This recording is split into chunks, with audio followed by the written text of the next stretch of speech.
My niece Ashley, who very much posted her videos on social media with some accusations about her family. My family was a little surprised. Well, there was a lot going on the internet. Tamar announced that she would be interviewing our niece Ashley on Tamar's podcast. I didn't think it was a good idea. I am getting Ashley. You're not going to make me feel bad about that. I wanted her to come to a safe place to... The tension didn't explode all at once. It snapped.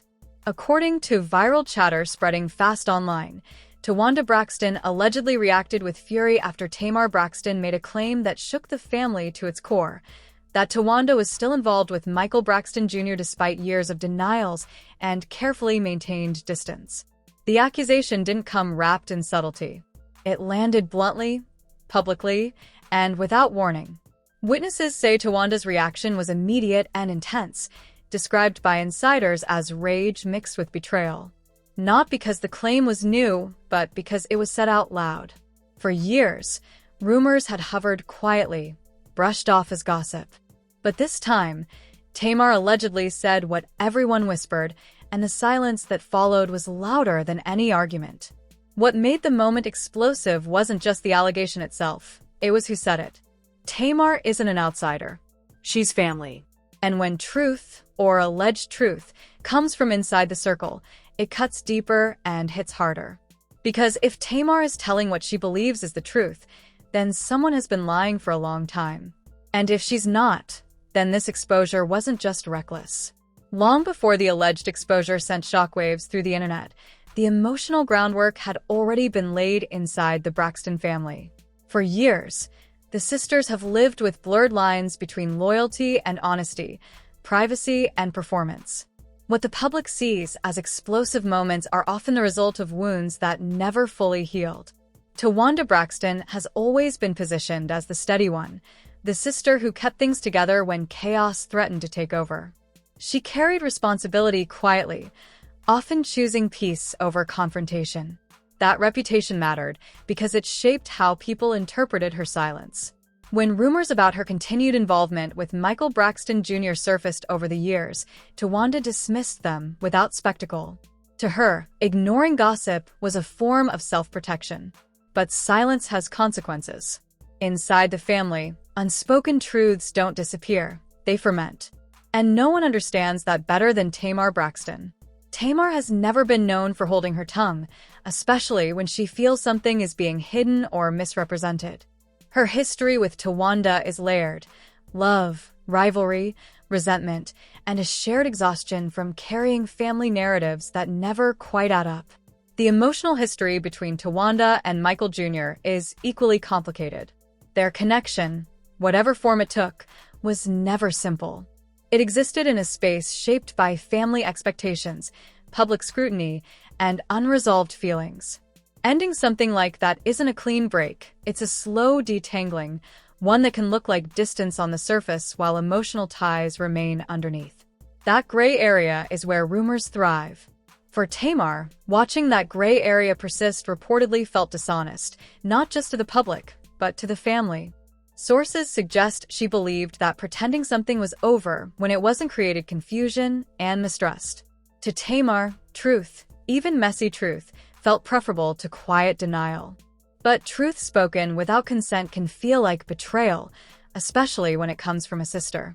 That's why this moment hit so hard. It wasn't just about whether the claim was accurate. It was about who had the right to tell the story. Towanda's anger, described by insiders as explosive, wasn't simply about the allegation, it was about losing control of her narrative. For someone who had chosen restraint for years, being exposed publicly felt like punishment for staying quiet. Family dynamics make everything heavier. Unlike outsiders, sisters know where the soft spots are. They know which truths hurt the most. When Tamar allegedly spoke up, she wasn't just revealing information, she was reopening old wounds that everyone had learned to step around carefully. This backstory explains why the situation escalated so fast. It wasn't a new conflict, it was an old one finally dragged into the open. Years of unspoken tension, unresolved feelings, and conflicting ideas about honesty collided in one moment.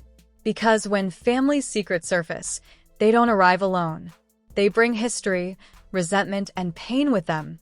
And once they're out, there's no putting them back. That emotional weight set the stage for what came next, a confrontation that would shift loyalties, redraw boundaries, and force everyone involved to choose between silence and fallout. The main conflict ignited the moment Tamar's words stopped sounding like family frustration and started landing like a public accusation. According to online discussion and insider chatter, Tamar Braxton didn't whisper her claim or cushion it with disclaimers. She allegedly said it plainly, in a space where she knew it would travel. The claim wasn't presented as rumor. It was framed as something she believed to be true, and that certainty is what turned tension into open warfare. For Towanda Braxton, the moment felt like an ambush. Insiders describe her reaction as furious and immediate, not because the topic itself was new, but because it was dragged into the light without her consent. Years of choosing discretion were undone in seconds. In public perception, silence had protected her. In that instant, it was used against her. The conflict deepened because Tamar's claim directly involved Micheal Braxton Jr., a name that already carried complicated family history. The alleged involvement wasn't framed as a one-off or a misunderstanding. It was described as ongoing. That detail mattered. It suggested intention, continuity, a pattern. And patterns, once implied, are hard to shake. What followed was a scramble for control. Supporters of Towanda argued that Tamar had crossed an unforgivable line, airing private matters for shock value and leverage. Supporters of Tamar countered that honesty shouldn't be optional just because it's uncomfortable. The internet split cleanly down that fault line: privacy versus transparency, loyalty versus truth. Then came the first shocking twist. Observers began pointing out that Tamar's exposure didn't sound impulsive. According to those familiar with the family dynamic, this wasn't a heat-of-the-moment slip. It felt calculated. Not malicious, but deliberate. The twist was realizing Tamar may have spoken because she believed someone else was already preparing to control the narrative. In that reading, her move wasn't about humiliation, it was about preemption. That reframing changed everything. If Tamar believed the story was going to surface anyway, speaking first became a strategy rather than a betrayal. It suggested a quiet power struggle over who gets to tell the truth first, and whose version becomes canon. In families that live publicly, timing can matter more than facts. Towanda's reaction, described as going mad, took on new meaning in that light. It wasn't only anger, it was panic at losing authorship over her own story. Once a version exists publicly, correcting it becomes nearly impossible. Even denials can sound defensive. The damage, once done, doesn't wait for confirmation. As the conflict raged, Micheal Jr.'s silence became a focal point. With no immediate clarification from him, speculation filled the vacuum. Some read restraint as respect for family boundaries, others read it as avoidance. Neither interpretation relied on evidence, only on expectation. And expectation is a powerful accelerant. Behind the scenes, insiders suggested communication broke down rapidly. Messages went unanswered. Conversations stalled. What had once been manageable tension hardened into camps. Family members reportedly felt forced to choose sides, even if they didn't believe the public needed to know anything at all. By the end of this phase, the conflict had transformed. It was no longer about whether the alleged relationship continued. It was about who gets to speak, when, and at what cost. Tamar's exposure shifted the balance of power. Towanda's fury exposed the price of losing control. And Micheal Jr.'s quiet became a canvas onto which everyone projected their assumptions. The shocking twist wasn't proof or denial. It was the realization that the exposure may have been a move, and once moves are made, there's no going back to silence. With emotions now raw and positions hardened, the story was primed to escalate, pulling in outside voices, resurrecting old resentments, and forcing a family already stretched thin to reckon with what happens when private truths collide with public platforms. The escalation didn't happen in one argument, it unfolded in waves. After the alleged exposure, the conversation escaped the family and took on a public life of its own. Blogs, Reaction videos and comment sections repeated the claim with increasing certainty, even as no one directly involved offered immediate clarification. Language shifted from allegedly to everybody knew, and with that shift, restraint disappeared. For Towanda Braxton, the pressure intensified. Insiders described her anger as layered: rage at Tamar for saying it, frustration at the internet for believing it, and fear over what couldn't be undone. The more she stayed silent, the more silence was interpreted as confirmation. Every option felt like a trap: speak and fuel the story, or stay quiet and let it harden. Tamar Braxton faced her own backlash. Supporters applauded her for keeping it real, while critics accused her of weaponizing family secrets for attention. The escalation forced Tamar into a defensive posture she hadn't anticipated. What she may have intended as honesty was now framed as cruelty. The internet doesn't weigh intent, it tallies impact. Then attention shifted to Micheal Braxton Jr., whose continued silence became the loudest sound in the room. With no statement to anchor the narrative, speculation filled the gap. Old photos were re-examined. Past interactions were reinterpreted. Neutral moments were retrofitted with meaning. In the absence of facts, imagination took the lead. And that's when the second major twist landed. People close to the family suggested the real escalation wasn't about whether the relationship continued. It was about why the truth was being framed as scandal instead of context. According to this perspective, the issue wasn't secrecy for secrecy's sake, but protection. Protection of children. Protection of mental health. Protection of a fragile family balance. In that light, Tamar's exposure didn't just reveal information. It shattered a boundary everyone else had agreed, quietly, to respect. This twist reframed the anger. Towanda's fury wasn't only about embarrassment, it was about breach of agreement. If there had been an unspoken pact to keep certain matters private, breaking it publicly felt like betrayal, regardless of accuracy. The escalation suddenly looked less like a fight over truth and more like a fight over trust. As this interpretation spread, loyalties shifted again. Some who initially backed Tamar reconsidered, arguing that being right doesn't excuse being reckless. Others doubled down, insisting that silence enables deception. The divide hardened into principle, not evidence. Each side felt morally justified. Behind the scenes, the emotional cost mounted. Family conversations reportedly stalled. Mediation attempts failed. Every discussion circled back to the same unresolved question: who decides what stays private when your life is public? There was no consensus, only fatigue. The escalation reached a boiling point when observers realized something uncomfortable. Even if the claim were denied tomorrow, the relationship between the sisters had already changed. Public exposure had redrawn boundaries permanently. Trust, once cracked, doesn't reseal easily, because escalation thrives on uncertainty. It feeds on silence and interpretation. And once it reaches the stage, no clarification can restore what was lost. With positions entrenched and emotions raw, the story pushed toward a fallout that would ripple through the family, publicly and privately, leaving everyone to manage consequences that no single statement could fix. By the time the story reached this phase, the fallout had moved beyond shock and into something far more damaging: emotional fracture. What began as an alleged exposure quickly turned into a public reckoning that no one in the family could fully control anymore. The internet wasn't waiting for answers, it was assigning roles. For Towanda Braxton, the fallout was intense and isolating. Insiders described her as feeling cornered, not just by Tamar's claim, but by the speed at which the public accepted it. Anger turned inward. Friends noticed withdrawal. The reputation she had spent years building, calm, private, responsible, felt suddenly rewritten by a narrative she didn't authorize.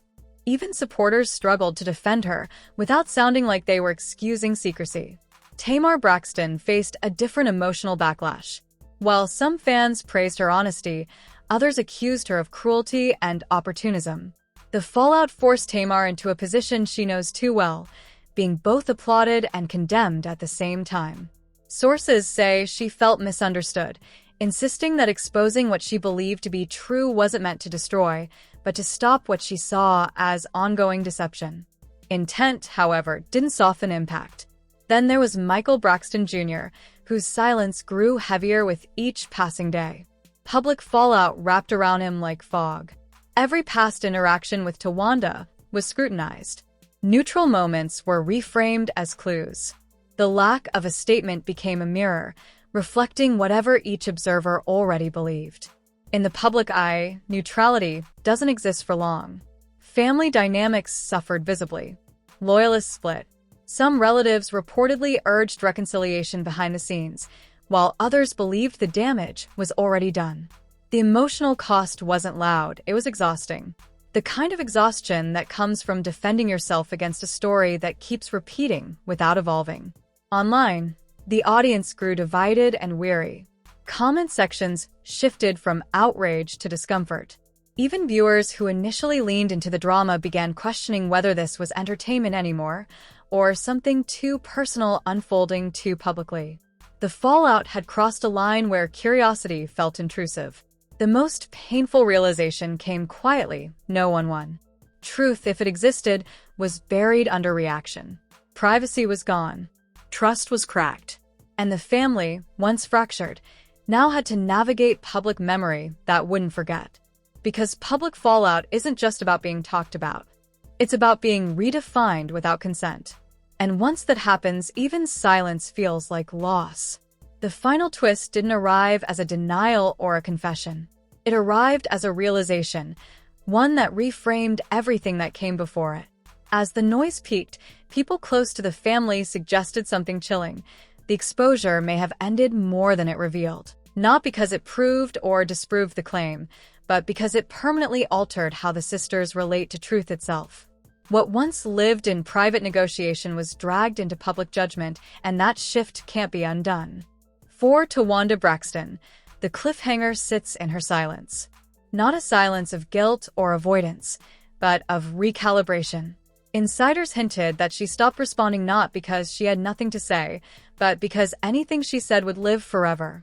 In a world where correction rarely outpaces accusation, restraint became survival. For Tamar Braxton, the twist landed differently. Sources suggested Tamar felt she had finally spoken what she believed needed to be said, yet the cost was heavier than expected. Speaking didn't bring relief. It brought distance. The cliffhanger for Tamar isn't whether the claim stands, it's whether honesty without consent can ever heal a family, or whether it only redraws lines. And then there's Micheal Braxton Jr., whose quiet presence remains the unresolved center. His lack of public response keeps the story suspended. Without his voice, the narrative can't close. Every possibility remains alive, and with it, the tension.